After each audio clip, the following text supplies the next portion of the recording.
എല്ലാവർക്കും നമസ്കാരം.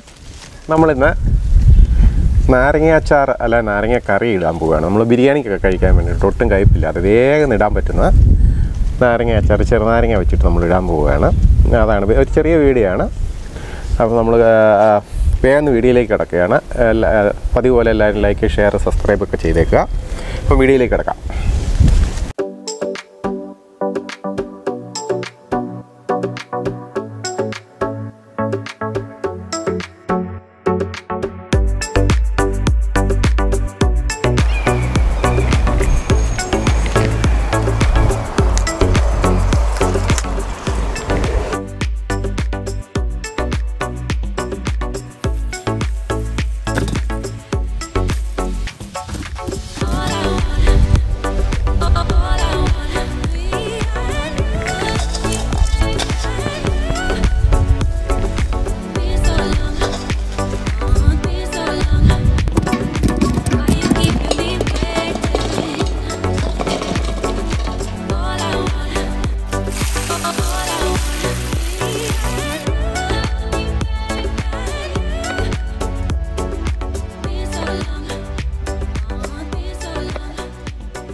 നമ്മളിതിനെ ഒരു നോൺ സ്റ്റിക്ക് പാത്രത്തിലോ സ്റ്റീൽ പാത്രത്തിലോ കുക്ക് ചെയ്യുകയാണ്. നേരെ വഴറ്റുന്നോ അങ്ങനത്തെ പരിപാടികളൊന്നും തന്നെ ഇല്ല ഈ അച്ചാറിനെ.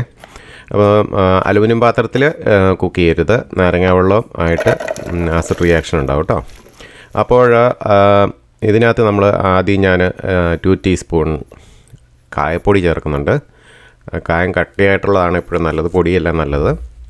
ഞാൻ പൊടിയാണ് ചേർക്കുന്നത്. പിന്നെ നമ്മൾ കുറച്ച് ഒരു 1/2 ടീസ്പൂൺ മഞ്ഞൾപ്പൊടിയും, പിന്നെ 2 table spoon Kashmiri chilli powder, 2 table spoon ഉപ്പ്. ഇത്രയും സാധനങ്ങളാണ് ചേർക്കുന്നത്. അച്ചാർ പൊടി ചേർക്കുകയാണെങ്കിൽ പിന്നെ നമുക്ക് വേറെ മറ്റ് മഞ്ഞൾപ്പൊടിയൊന്നും ചേർക്കേണ്ട. ആയിക്കൂടെ തന്നെ ഞാൻ വറുത്ത് പൊടിച്ച് വെച്ച 1/4 ടീസ്പൂണ് ഉലുവാപ്പൊടിയും കൂടെ ചേർക്കുന്നുണ്ട്. ഉലുവാപ്പൊടി കൂടി കഴിഞ്ഞ് കഴിഞ്ഞാൽ കഴിക്കും, അധികം ചേർക്കരുത്. പിന്നെ 2 കപ്പ് വെള്ളം ഒഴിക്കുന്നുണ്ട്. ഇത് എന്നിട്ട് നമ്മൾ ഇതൊന്ന് ഇളക്കിയ ശേഷം നമ്മൾ ചെറുതീയിൽ മൂടി വെച്ച് വേവിക്കുകയാണ്. നമ്മളിപ്പോൾ ഇതിനകത്ത് എണ്ണയോ ഒന്നും ചേർക്കുന്നില്ല. നമ്മൾ ചെറിയ ഫ്ലെയിമിൽ നമ്മളിത് വേവിക്കുകയാണ് ഒരു 20-25 മിനിറ്റ്. അപ്പം ഒരു പ്രാവശ്യം ഒന്ന് തിള വരുമ്പോൾ ഒന്ന് ഇളക്കി വിടുക. ഇടയ്ക്ക് തീ കൂട്ടി വെച്ചിട്ടുണ്ട്, അടിയിൽ പിടിക്കും. പിന്നെ കുറച്ച് കഴിയുമ്പോഴത്തേനും പിന്നെ കീലയും എടുക്കുമ്പോൾ നമ്മൾ 2 കപ്പ് വെള്ളം ഒഴിച്ചില്ലെങ്കിലും കുഴപ്പമില്ല. കാരണം എന്താണെന്ന് വെച്ച് കഴിഞ്ഞാൽ കീലവിനകത്ത് വെള്ളത്തിൻ്റെ അളവ് കൂടുതലുണ്ട്, ആസിഡിറ്റിയും കൂടുതലുണ്ട്.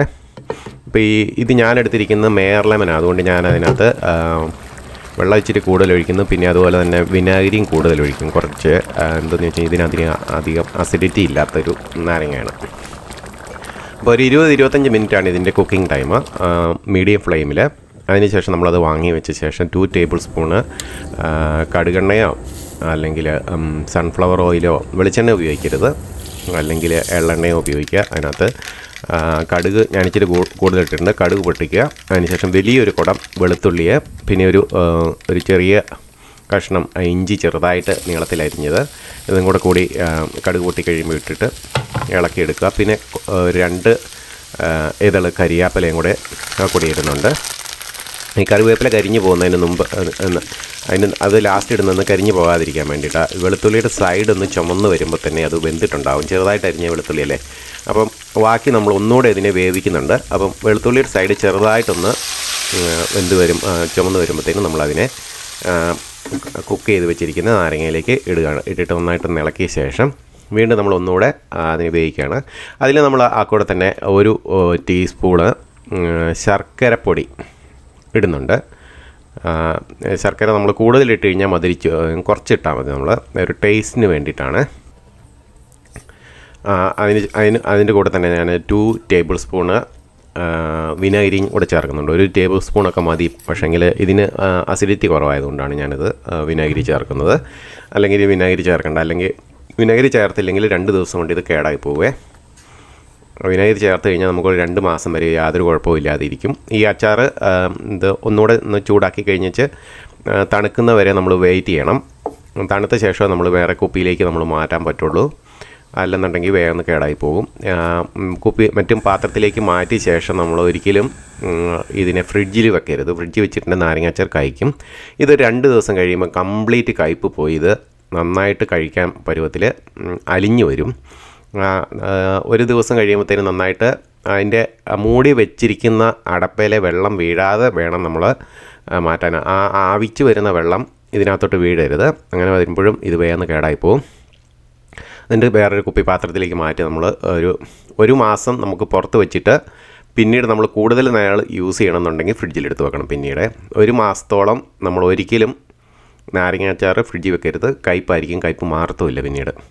അപ്പം ഈസി ആയിട്ട് ചെയ്യാൻ പറ്റുന്നതാണ്. ഇതാണ് കാറ്ററിംഗുകാരൊക്കെ ബിരിയാണിയുടെ കൂടെ കൊടുക്കുന്ന നാരങ്ങാക്കറി. ഇങ്ങനെയാണ് ഉണ്ടാക്കുന്നത്. അപ്പം അടുത്തൊരു വീഡിയോ നമുക്ക് കാണാം. എല്ലാവരും ലൈക്കും ഷെയറും സബ്സ്ക്രൈബൊക്കെ ചെയ്തേക്കണേ. അപ്പോൾ ശരി, താങ്ക് യു.